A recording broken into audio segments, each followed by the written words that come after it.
Eyewitness News and video at myabc7.com. Welcome to World News. Tonight, turnaround. The House finally passes and the president has already signed the $700 billion economic rescue plan. The yeas are 263, the nays are 171. The motion is adopted.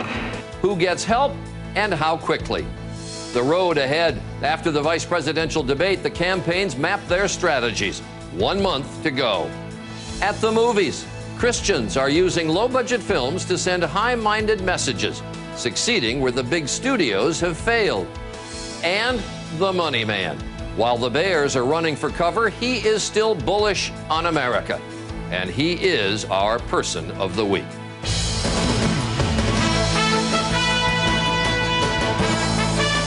From ABC News headquarters, this is World News with Charles Gibson. Good evening. Lest you think there was no urgency to the $700 billion economic relief package, 1 hour and 22 minutes after the House finally passed it this afternoon, the president signed it. And that is lightning speed by Washington standards.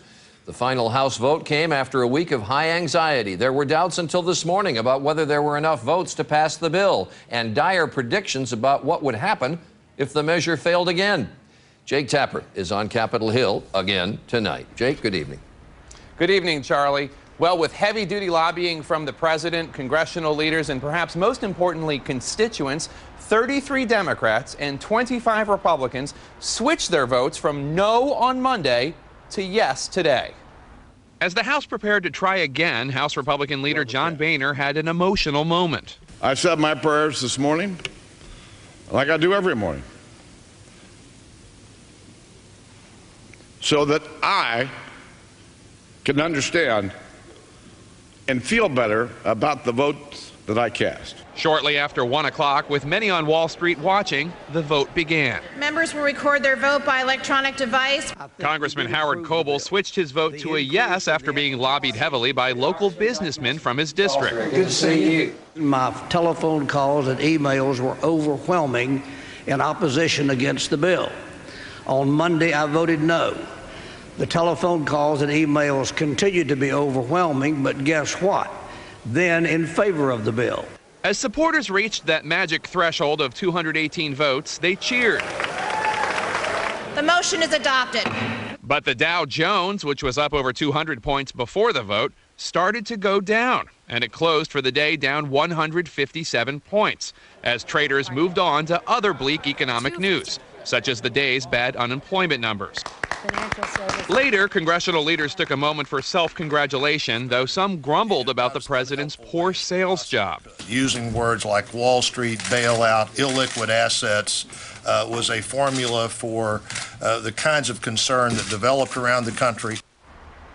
Congress has adjourned, and the members of Congress will see just how this plays on Election Day. Charlie. Jake Tapper on Capitol Hill again tonight. Our thanks to you. And as Jake mentioned, the vote comes too late to save nearly 160,000 jobs that were lost in September. It is the 9th consecutive month of negative job numbers. Today's report underscores the damage already done to the economy. So how quickly can the economy be revived by the package approved today? Can it be revived at all? Betsy Stark joins us again tonight. Betsy? Charlie, with that vote in the House and the president's signature, tonight the Treasury Department and the Federal Reserve have access to $700 billion they didn't have this morning. And experts we talked to expect them to start using that money and their broad new powers, perhaps within days, to start the process of breaking the logjam in the credit markets. Lo and behold, $700 billion. While Congress deliberated this week in Washington, 400 economists. Americans around the country learned the hard way what it means when credit stops flowing through an economy that runs on borrowed money. From home buyers, we can't get a loan to actually get into a house. Good. To car dealers, I'm very, very concerned. To the state of California. As we get more deeper and deeper into this financial crisis, I think the more we will have to lay off people. The situation has grown more desperate by the day. If the bill had not passed, I really think the vice would have almost clammed shut on credit, and that would have had disastrous consequences for the economy. The motion is adopted. Now, as they say, comes the hard part, putting the plan in action. A whole new bureaucracy needs to be hired to decide what the government should pay for banks' bad assets. And decisions need to be made about how the complex sales will be managed. How soon credit starts flowing again depends on how soon the government begins buying those bad assets. The Treasury Department says purchases could begin in several weeks. The sooner banks get some cash for their assets, the sooner they'll start lending. The policy actions will begin in days. It'll take longer than that for the ultimate borrower, whether it's a company or an individual, really to see the effect of that. For big banks that have been fearful to lend to each other except at exorbitant rates, today's bill should help restore some faith. Banks lending to one another will have a better, more confident view that the bank they're lending to is in good shape. That, in turn, should revive lending to consumers, including all those home buyers and small businesses. But it will not happen overnight, and they'll need to have good credit. Michael, what's going on? There's still a tremendous amount of uncertainty about how many bad loans are out there and ultimately how many more will go bad. Until there's greater visibility in that area, it's going to be very difficult for the credit markets to return to a normal state of functioning. For homeowners already in trouble, in foreclosure, or facing that prospect, the new law directs the Treasury Secretary to come up with ways to modify loans to prevent foreclosures. But there are still lots of details to work out here. What we got largely today, Charlie, was a framework for action. All right, Betsy Stark. One thing that went by rather quickly in Jake's piece that I want to bring up. When the vote started in the House today, the market was up 270 points. At the end of the day, it was down 150. Wall Street said this was so necessary. What happened? Because we've still got an underlying economy that's weak. We had a credit crisis layered on top of an economic slowdown, making a bad situation worse. So what we got today was something that stopped the bleeding, but we've still got a sick patient, and Americans are in for a rough time with this economy, and that's what Wall Street was reacting to. All right, Betsy Stark, thanks.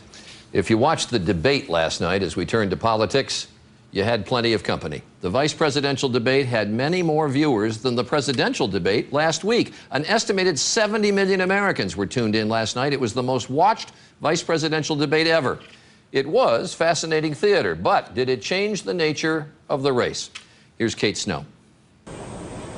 On the day after, there was relief. Both camps happy with the headlines. Sarah Palin continued on the attack today in an interview with Fox News, calling Barack Obama unqualified. Some of his comments that he's made about the war that I think may, in my world, disqualify someone from consideration as the next commander-in-chief. We sat down with Time Magazine's Mark Halperin to review the debate tapes. The issue is, how different is John McCain's policy going to be than George Bush's? I haven't heard anything yet.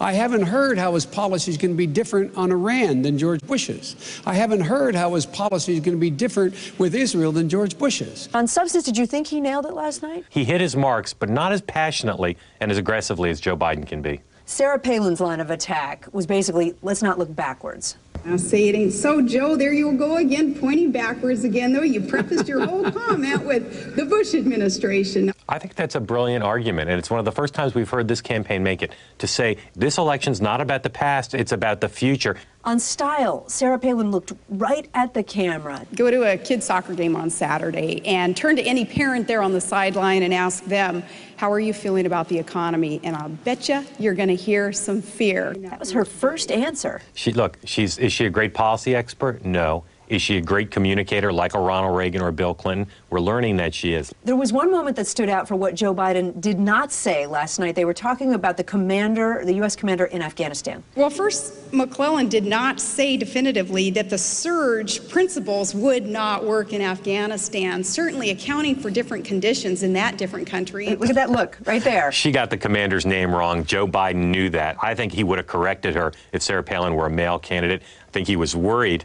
that if he did correct her, he might create one of those moments too aggressive going after her. A senior Palin aide says tonight they'll keep Governor Palin on offense now for a mix of rallies and fundraisers across the country, hoping those headlines stay positive. Kate Snow, ABC News, New York. And our chief Washington correspondent, George Stephanopoulos, joins us now. George, 1 month to go. So the two sides have to map out strategy, what they do for the last month. What does the map look like? Well, Charlie, right now the McCain campaign's hopes they can push the reset button. It has been a toxic 3 weeks for their campaign. They've fallen behind. They believe that Sarah Palin's performance last night, plus the passage of this rescue package in the House today, will help them put two problems behind them. And now they want to go back on offense. And Sarah Palin gave a preview of what the argument is going to be. Barack Obama is a liberal, big spending, inexperienced candidate for president who you just can't trust. Well, one of the major things that happened this week that sort of went by, the McCain campaign announced they're going to pull out of Michigan. They're going to not put any more resources into there, that they can't win it. That was a state that at the beginning of this campaign, perhaps they could switch from the Democratic side to the Republican. When you look at this state by state, is it daunting now for McCain? Oh, it definitely is, Charlie. And what you see is McCain is moving from offense to defense. Right now, he is behind in the states of Ohio and Florida. He loses either one of those states, he's not going to become president of the United States. And look at Barack Obama's schedule right now in his advertising. This weekend, before the debate, before and after the debate next Tuesday in Tennessee, he is going to campaign in Indiana, North Carolina, and Virginia. No Democrat has won the states of Indiana and Virginia since 1964. No Democrat has won the state of North Carolina since 1976. The fact that Barack Obama is campaigning there this late in the game is very telling. So you say John McCain has to do what? He has to change the nature of the race right now, Charlie. He has got to get the focus back on Barack Obama, back on the questions of Barack Obama's experience. If the focus remains on the economy, the conditions on the economy, and Obama continues to appear to be a steady, reassuring presence, this race is his to lose. All right, George Stephanopoulos in Washington tonight. And on Sunday, George will be hosting key players from 4 battleground states who will look at where things stand 4 weeks ahead of the election. And still ahead tonight on World News, On a Mission, the historic drive to get out the vote, even at Friday night football games. Our series, 50 States in 50 Days. The church and small town banding together to make a blockbuster movie showing Hollywood the light. And with the economy in turmoil, some sage advice from the man they call the Oracle. He's our Person of the Week. This is World News with Charles Gibson. Brought to you by Total Cereals. When you eat Kashigo Lean for breakfast, you also have to swallow all these vitamins and minerals to get what you need every day. Or eat Total. Total has 100% daily value of 11 vital nutrients and delicious flakes with real cranberries and crunchy oat clusters. Total. Are you getting 100%? Healthy beauty is the journey. And the first step is healthy skin. Create healthy skin for life with Aveeno Daily Lotion. This exclusive oat formula is proven to actually improve skin's health in 1 day with significant improvement in 2 weeks. Aveeno Daily Moisturizing Lotion. We all have internal plumbing, but for some of us, it can be a problem. You know, frequent, sudden bladder urges. You worry your pipes might leak, so it's hard to always do things spur of the moment. If you've had enough, talk to your doctor about taking care with Vesicare. Vesicare once a day can help control your bladder muscles so it can help reduce urges and leaks day and night. If you have certain stomach problems, glaucoma, or trouble emptying your bladder, do not take Vesicare. Tell your doctor right away if you have a serious allergic reaction, severe abdominal pain, or become constipated for 3 or more days. Vesicare may cause blurred vision, so take care while driving or doing unsafe tasks. Common side effects are dry mouth, constipation, and indigestion. Fewer urges and leaks. The chance to be more spontaneous. Vesicare can make a difference. Ask your doctor today about taking care with Vesicare. You're fighting one of the most powerful corporations in the world. Rolling Stone cheers. Flash of Genius is a David and Goliath tale that recalls Frank Capra's Mr. Smith Goes to Washington. What they did was downright wrong. Flash of Genius. Rated PG-13. Now playing. With little more than 4 weeks to go, election officials across the country are reporting a surge in voter registration and predicting a record turnout.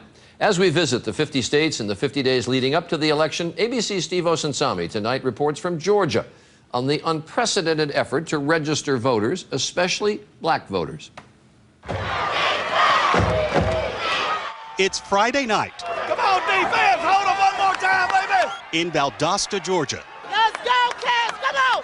And what looks like the whole town is in the stands cheering for the hometown Wildcats.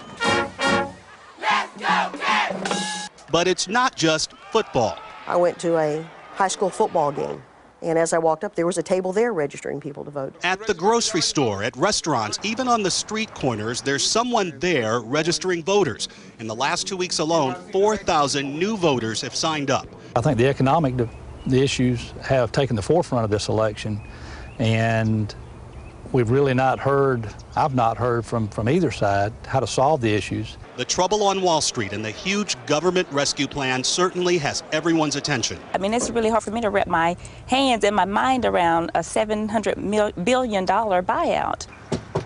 Hello. In the black neighborhoods here, they're working overtime to get out the vote. George Rhymes is a man on a mission. Is everybody in here registered to vote? Could I register anybody to vote? We got the most important election coming up in the history, perhaps in the nation. It all appears to be working. The election board is overwhelmed. These are all new voter registration forms that we've either just immediately put in or waiting to be put in. Much of this would seem to benefit Senator Obama. His campaign has energized African Americans in particular statewide. But the reality is that this state will most likely go to Senator McCain. And just about everyone here knows that. That isn't stopping 82-year-old Pearlie Patterson, who will vote for the first time this November. Yeah, I said it might make a difference. I said it might make a difference. She has waited a mighty long time to make her voice heard. Steve Osunsami, ABC News, Valdosta, Georgia. And coming up, the low-budget Christian movie taking the box office by storm. It was that day at the airport. Carl had been diagnosed with Alzheimer's. Grandma, Grandpa! But I waited to see how he did. Julie? I'm Amy, Grandpa. That day I knew I couldn't wait. Our doctor told us prescription Aricept is the only treatment proven effective for all stages of Alzheimer's. Studies showed Aricept slows the progression of Alzheimer's symptoms. It improves cognition and slows the decline of overall function. We started Carl on it right away. Aricept is well tolerated, but not for everyone. People at risk for stomach ulcers or who take certain other medicines should tell their doctors because serious stomach problems such as bleeding may get worse. Some people may experience fainting. Some people may have nausea, vomiting, diarrhea, bruising, or not sleep well. Some people may have muscle cramps or loss of appetite or may feel tired. In studies, these were usually mild and temporary. Oh, that's a nice one. Talk to your doctor about Alzheimer's treatments, including Aricept. Don't wait. Alzheimer's isn't waiting. Hey. You got everything I need, right? Chicken breasts? Yes. Carrots? Yes. Celery, parsley, onions and garlic? Garlic and onions, yeah. The ingredients make all the difference. Progresso just tastes better than condensed. Progresso, what a soup should be. All around the world, men with erectile dysfunction have taken 36-hour Cialis. Today, men can also be ready with another dosing option, Cialis for daily use, a clinically proven low-dose tablet you take every day, so you can be ready anytime the moment is right.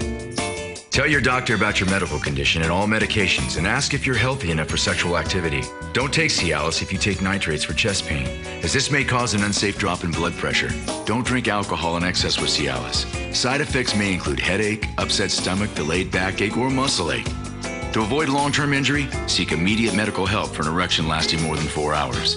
If you have any sudden decrease or loss in hearing or vision, stop taking Cialis and call your doctor right away.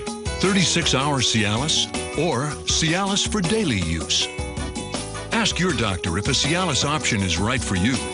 So when the moment is right, you can be ready. I didn't believe her.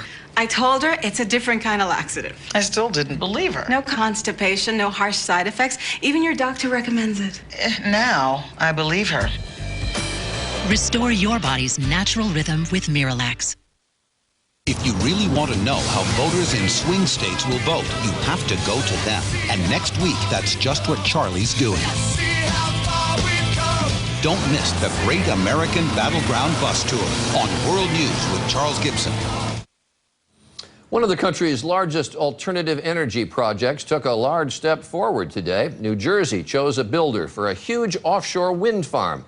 About 20 miles off the southern coast of the state, the billion-dollar project could generate power for 125,000 homes.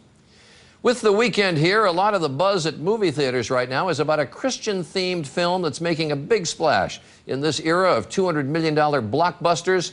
Fireproof, made on a budget of just $500,000, earned $6.5 million in its first weekend, easily outdrawing big-name, big-budget films. ABC's Dan Harris reports on what's behind its success. This is a hit movie where the actors, including child star turned born-again Christian Kirk Cameron, were not paid. Where the sets were built by volunteers and where the catering was done by Sunday school kids. God is doing something special with this church. We prayed so much before going into it. Fireproof was made by brothers Alex and Stephen Kendrick, who are pastors at the Sherwood Baptist Church in rural Albany, Georgia. That's where they got most of the volunteers for the movie, which is about a firefighter who turns around his failing marriage through faith. God has given me a love for you that I have never had before. Marriage has been attacked, watered down, redefined. And so we want to lift up a standard for marriage and say, hey, marriage should be given honor, and it's worth fighting for. The Kendricks' last film, a Christian-themed football flick made for $100,000, ended up making more than $11 million. After the blockbuster Passion of the Christ in 2004, there was a mad dash in Hollywood to reach out to Christians who are so often disgusted by Hollywood. So far, however, the big studios with their big bucks have not been able to succeed where the Kendricks have. For Fireproof, the filmmakers mounted a massive grassroots campaign, saturating Christian media.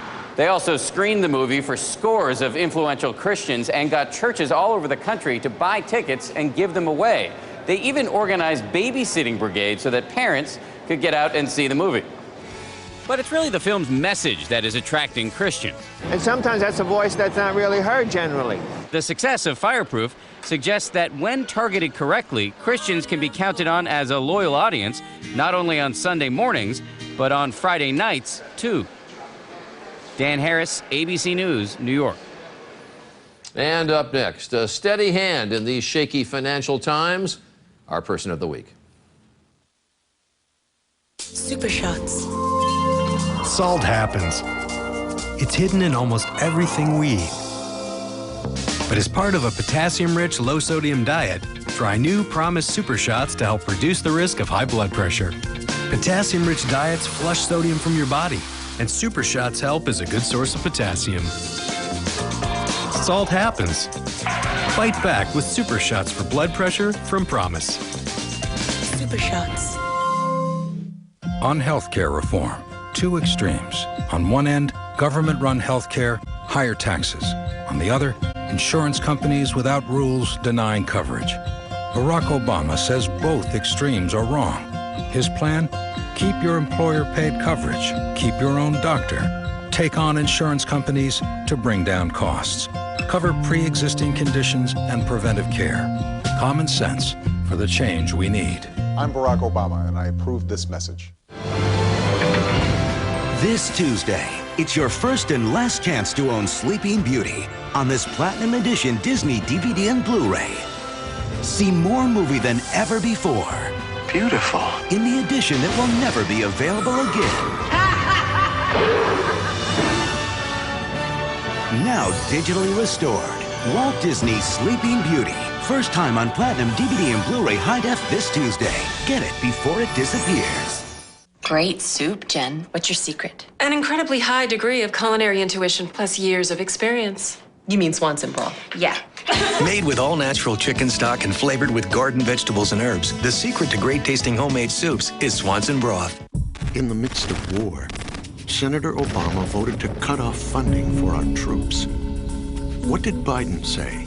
They said they voted against the money to make a political point. He added, "This is cutting off support that will save the lives of thousands of American troops."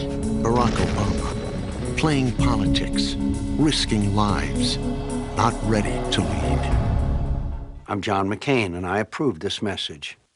Can a multivitamin support a healthy body and alert mind? My One-A-Day does. New One-A-Day Women's Active Mind and Body is a complete multivitamin with support for bone and breast health.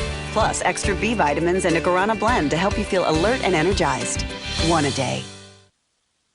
This is Detective Tyler, and he back. Detective Sam Tyler just woke up in 1973. What's going on? And he has no idea why. ABC's Life on Mars premieres Thursday, 10/9 Central after a new Grey's Anatomy on ABC. Finally tonight, our Person of the Week. The country's economic crisis has a lot of people watching the stock market's gyrations hour by hour, even minute by minute, perspiring as they do. But not this man. He takes the long view, has for years, and it's made him billions, many billions. This really is an economic Pearl Harbor.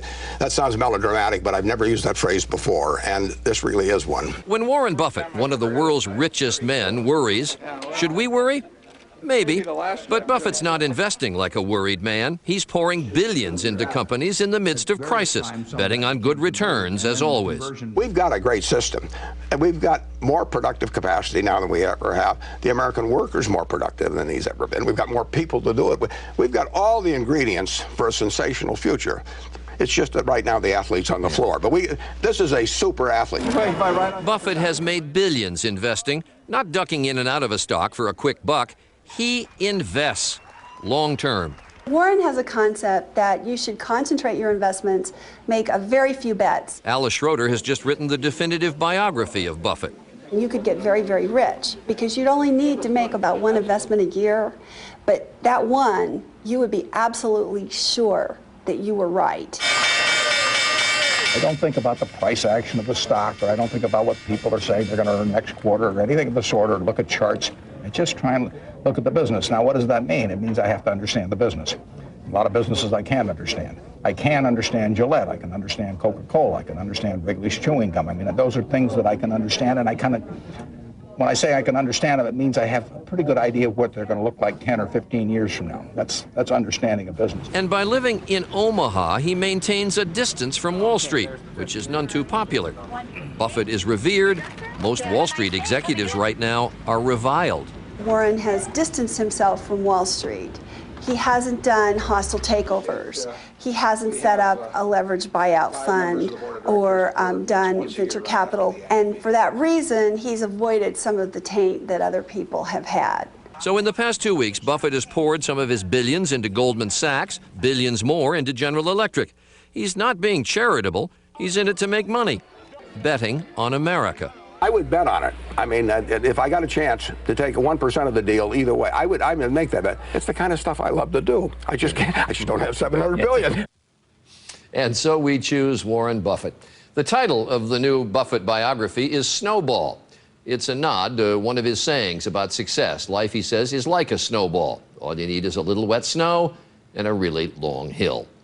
That is World News for this Friday. On Monday, we will be in Ohio for the start of our week-long bus tour through 4 battleground states.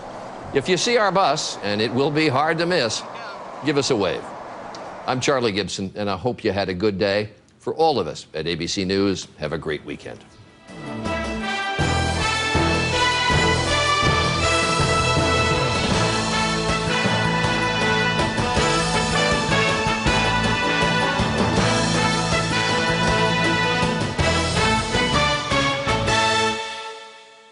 Tonight, the only place to see both presidential candidates and their wives opening up. Was there a point at which you thought I'm leaving? In an all-new TV event. What was it to grow up with money? Is on a must-see Diane Sawyer special tonight at 10/9 Central on ABC. When you see news happening, call the Eyewitness News tip line toll-free at 877-777-NEWS. When I grow up, I wanna be an old woman. When I grow up, I wanna be an old woman. Oh, an old, no, no, no, no, an old woman. Oh, when I grow up, I wanna be an old woman. Not many sure things on the road to happiness, but there's one. Put your cash in an Orange savings account from ING Direct, and it'll grow. The secret is, you got a pen? High interest. Tell your friends. Save your money. Don't miss the excitement of the 19th annual Cal Cup Day at Santa Anita Park. Bet a little, win a lot. Plus, every fan in attendance receives an elegant